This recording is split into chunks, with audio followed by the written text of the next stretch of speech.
السلام علیکم ورحمۃ اللہ وبرکاتہ۔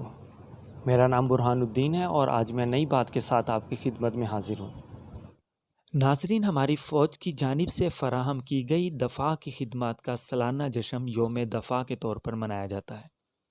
یوم دفاع جیسا کہ نام سے ظاہر ہے اس دن کی یاد میں منایا جاتا ہے جس دن ہمارے ملک پاکستان پر بتوں کی پجاری اور گائے کا پیشاب تبرک سمجھ کر پینے والی فوج نے حملہ کیا، جس کے نتیجے میں افواج پاکستان نے 1965 میں ہندوستانی فوج کا ڈٹ کر مقابلہ کیا اور اپنے ملک کا دفاع کیا۔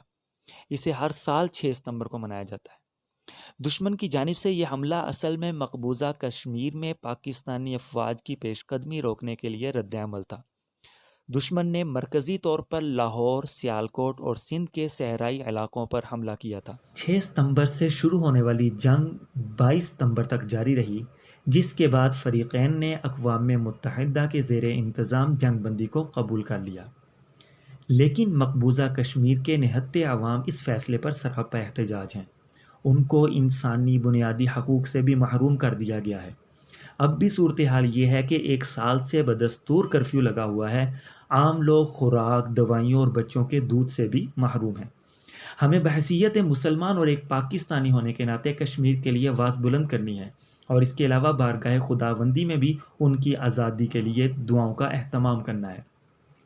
ہمیں اپنی نوجوان نسل کو بھی جذبہ حب الوطنی، جہاد، شہادت، دفاع وطن، افواج پاکستان، کشمیر اور اس دن کی تاریخی حیثیت کے بارے میں بتانا چاہیے۔